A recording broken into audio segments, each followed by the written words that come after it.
In July of 2023, I found myself driving a rental box truck west along US 191 through eastern Arizona's Red Sand Basin, hauling stage equipment overnight from Socorro to Flagstaff after our courier quit last minute. It was the kind of stretch where cell phone bars die with the daylight and heat mirages shimmer like oil slicks across an endless two-lane ribbon. Sunset bled out behind the Carrizo Mountains when the truck's FM scan locked onto a lone AM station playing static-crushed Navajo chants that faded whenever I tried another frequency. By the time the odometer rolled past 287 miles, the desert lay under a dome of black sky peppered with more satellites than stars. My headlights the only moving light for what felt like half the planet. Around 11:40 p.m., the fuel gauge dipped unexpectedly fast toward a quarter tank despite a recent fill-up in Chinle, and a soft rattle like loose sheet metal started beneath the cargo floor. So I eased off the gas, scanning for any sign of a service stop. That's when I noticed a glow far ahead, an oasis of sodium lamps hovering in heat distortion, billboard silhouette promising a truck stop I didn't recall from the route plan, but welcoming nonetheless. At mile marker 191, a ramp curved toward a compound of 3 buildings, an old-school diner, a 2-bay garage, and a tall fuel canopy with a flickering sign reading Arrowhead Station, letters missing the final N. The lot held one dusty semi idling beneath a lamp, and oddly, a convoy of identical black sedans parked in perfect formation near the diner door, windows opaque, engines silent. I rolled beside the first pump, manual readout dials, no credit card slot, and killed the ignition. Instantly the AM radio cut mid-note, leaving a pressure of silence thick enough that my ears rang. The pump handle felt ice-cold, out of place in desert heat, and when I squeezed the trigger, the dial spun but no fuel flowed. Instead, a deep metallic clunk echoed from the underground tank, followed by a hiss that vibrated up the hose like breath. I set the nozzle back and headed toward the diner, hoping to find an attendant. Inside, the decor was frozen in 1963. Mint vinyl booths, Formica counter, a pie carousel turning without pies, and every surface dust-free as if waiting for a health inspection. A single fluorescent tube buzzed overhead, casting greenish light on a payphone mounted beside the bathroom's receiver dangling, cord cut. At the counter sat a lone figure in a crisp grey uniform, looked halfway between gas station attendant and undertaker, staring into a coffee cup that steamed, though I smelled nothing. Before I could speak, he raised one finger without looking up, as if hushing the air, and a door behind the grill swung open on its own. Through the gap, I glimpsed desert darkness, where a kitchen should be, horizon lit by the same sodium glow as the lot, yet no interior walls. The attendant finally turned, face angular, eyes reflecting the fluorescent light like a cat's, pupils vertical slits. He smiled too slowly and asked in a voice dulled by reverb, "Where are you hauling?" I muttered my destination and pointed out the empty pumps. He nodded once, slid a single brass token across the counter engraved with the Arrowhead logo and the words "Pass" in silence, then gestured toward the garage bay. I should have left right then, but an irrational courtesy pinned me. I pocketed the token, walked outside, and the line of black sedans simultaneously clicked their headlights on, low beams only, illuminating the diner windows in a uniform orange sheet. Their engines never started. Heart pounding, I hurried to the garage. The roll-up door lifted as I approached, revealing a spotless bay lit by a single incandescent bulb swaying through no breeze. In the center stood an antique gravity-feed gas pump, painted the same mint green as the diner booths, its glass cylinder already full of shimmering fuel that glowed faintly like moonlit water. A slot in the pedestal matched the brass token, so I slid it in. The bulb blinked out, and for 3 seconds I saw nothing except the cylinder's glow. During that blackout, the rattle beneath my truck ceased with a clank. When light returned, the fuel level in the cylinder was gone, and my truck's gauge now showed full, yet the odometer read 0, as if factory reset, trip data blank. I sprinted to the cab, slammed the door, and turned the key. Engine roared awake, radio crackled with the same chant now playing backward, each syllable sucking sound out of the cab until only my heartbeat remained. I dropped into drive. As the truck crept forward, the sedan's doors all opened in unison, but no one stepped out. Interiors empty, headlights pivoting to track me like eyes. I hit the ramp, merging back onto US 191, acceleration sluggish under surreal gravity. In the rear view, the station receded, yet its lights climbed the horizon as if perched on a rising mesa. At the same moment, my GPS rebooted, map blank except for a single arrow icon drifting across grey void. Speed reading 0 despite the pedal flawed. After 10 minutes of white-knuckled focus, the instrument cluster flickered and the GPS map redrew, this time showing me already outside Flagstaff city limits, 48 miles beyond my last known point, dawn reddening the sky ahead. I pulled into the first open lot, killed the engine and stepped out shaking. The brass token lay on the seat where I had tossed it, but the wording had changed. Pass in silence now read passed in silence, letters fresh stamped. Beneath it was an odometer slip. Rental trucks print automatically on reset, listing total distance traveled as 191 miles, fuel charged $0. Corporate records show no toll passage and no pause in the GPS trail. Yet dashcam footage between 11:58 p.m. and 5:04 a.m. is a static frame of empty desert road, headlights illuminating nothing, while the audio carries faint coin drops and a voice repeating coordinates to a place that exists only where the asphalt forgets you were ever there.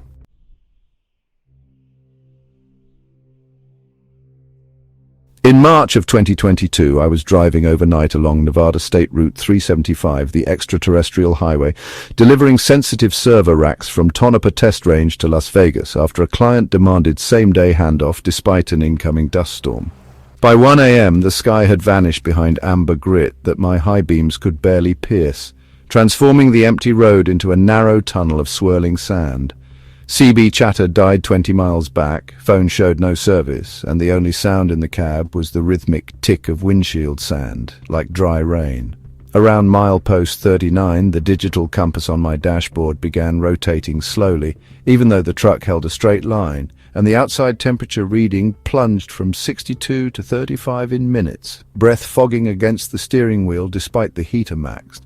I crested a low rise and saw reflective glints ahead, hundreds of pinpoint flashes lining both shoulders, so I slowed, thinking highway crews had dropped new markers. As I crawled closer, the lights formed continuous rows of rectangular mirrors propped on thin stakes every 5 feet for almost a mile, angled inward to face the pavement. My headlights caught my reflection over and over, each mirror showing the truck, but the trailing image inside them lagged by seconds, replaying road I had already passed. When I rolled to a stop, the reflections kept moving forward, showing the rig coasting long after the real wheels froze. Unease gnawed, but turning back meant hours of fuel wasted. So I eased forward into the corridor of mirrors, speedometer steady at 20, eyes locked on the white centerline while peripheral flashes recorded my delayed ghost pursuing from behind. Halfway through the mirror gauntlet, the radio powered on by itself, speaker volume low, broadcasting a weather bulletin that stuttered with static. Repeating the same phrase, dust advisory, until 1:13 a.m., seek shelter in nearest pullout. The time on my dash read 1:07. I scanned ahead and spotted a faded blue sign glowing through sand haze. Rest area 1 mile. Relief washed in. Nevada's desert rest stops are nothing more than pit toilets and picnic tables, but at least I could check the cargo straps and breathe. The mirror rows ended abruptly, road widening into a looping exit. I pulled in, engine idling, sand scouring the side panels.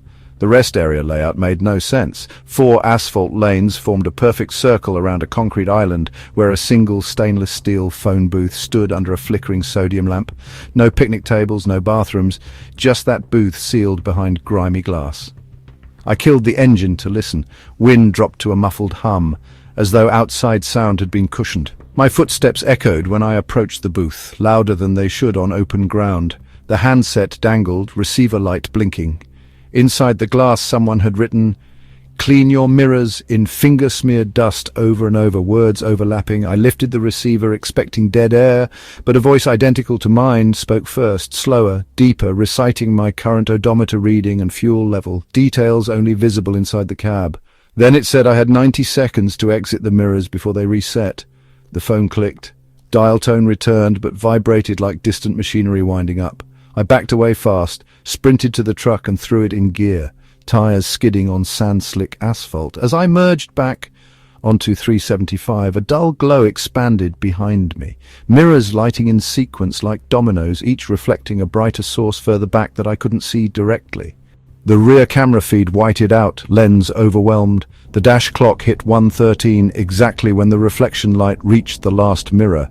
In that instant, every gauge dropped to 0. Engine cut through, ignition remained on, and the truck coasted silent. The windshield sand froze in mid-air for a heartbeat. Grains suspended like insects in resin, then blasted forward, sucked toward an oncoming darkness at my back.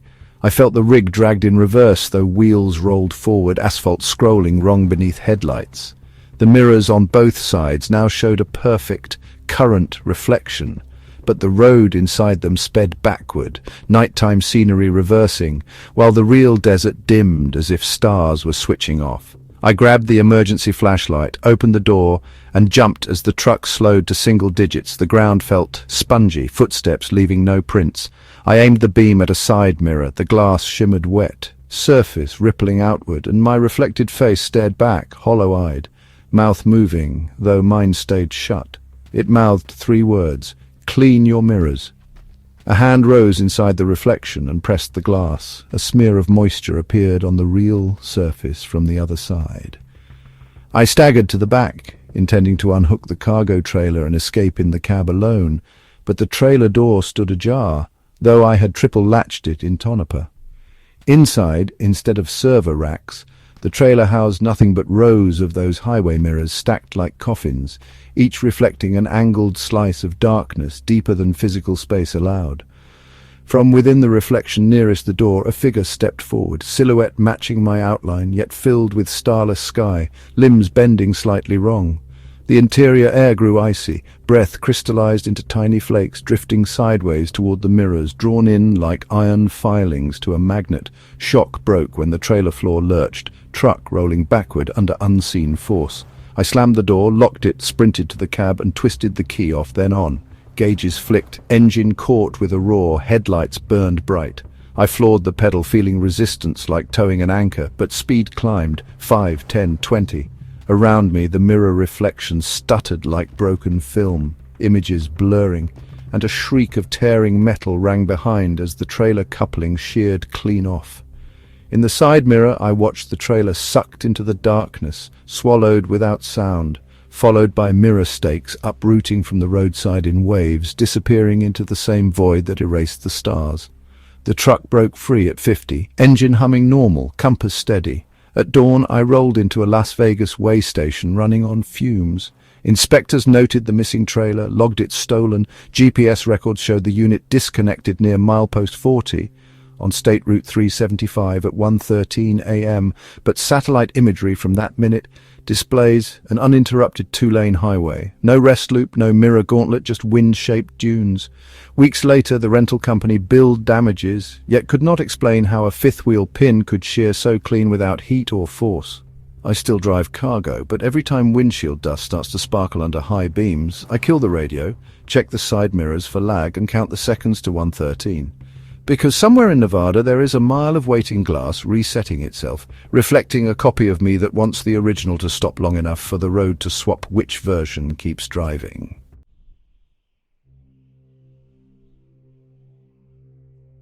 In November of 2021, while relocating from San Diego to Austin along the endless ribs of I-10 east of Lordsburg, New Mexico, I met an exit ramp that should not exist, an encounter that stole 40 miles of highway from every map and left a scar in the median where nothing grows anymore.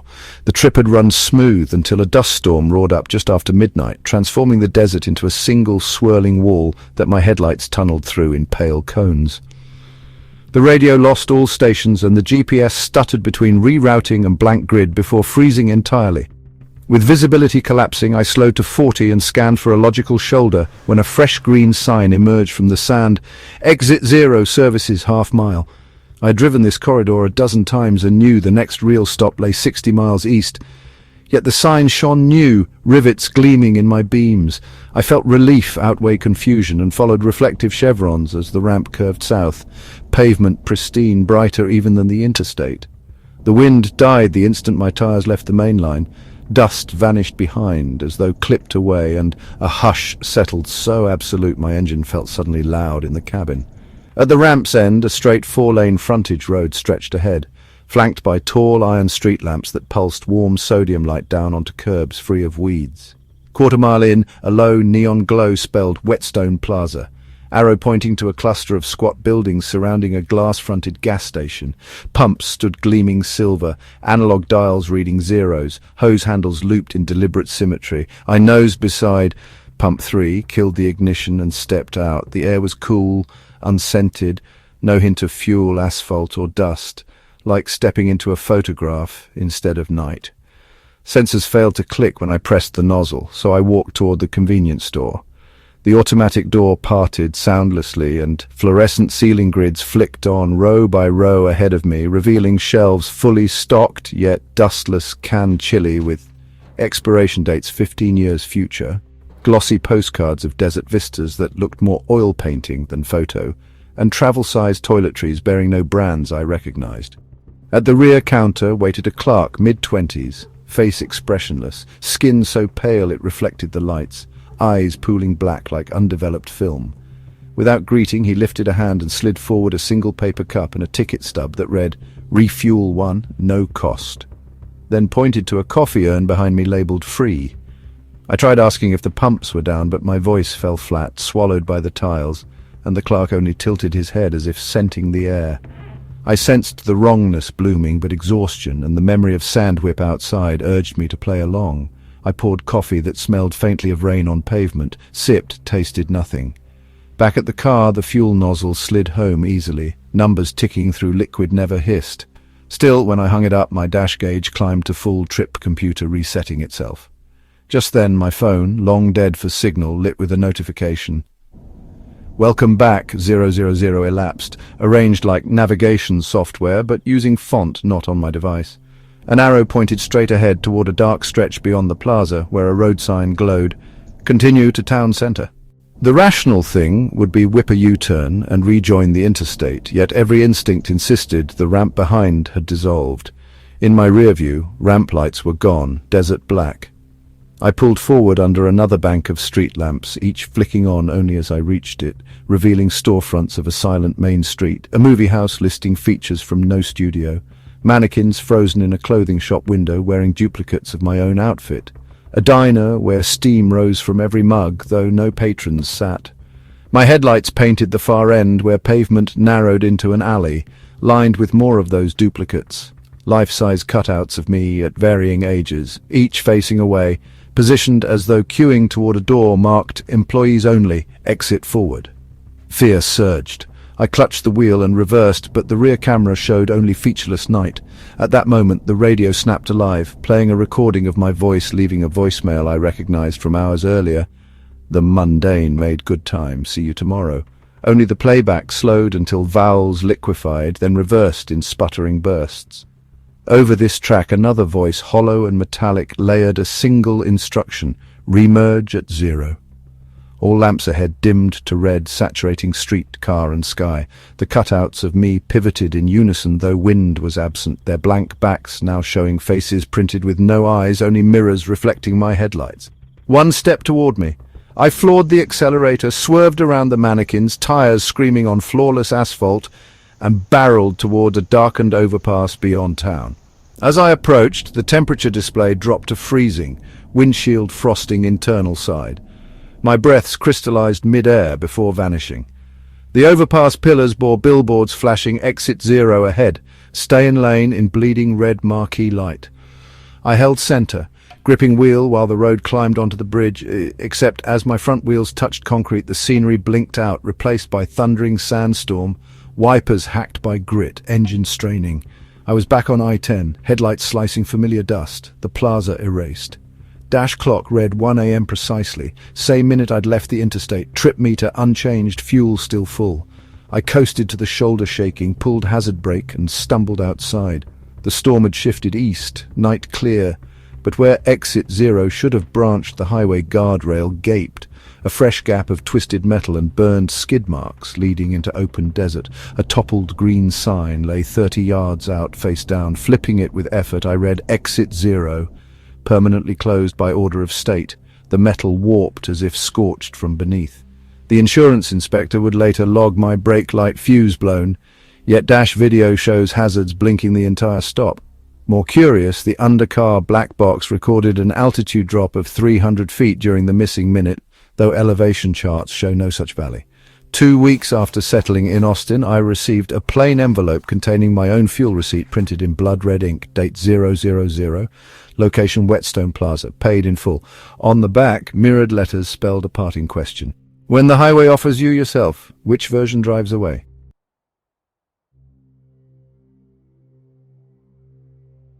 Desert highways stretch farther than any map, and sometimes the exits you take return with a different driver. If these stories kept your foot hovering over the brake, like, share, subscribe, and hit the bell icon, because the next sign you follow might lead somewhere that remembers you better than you remember it.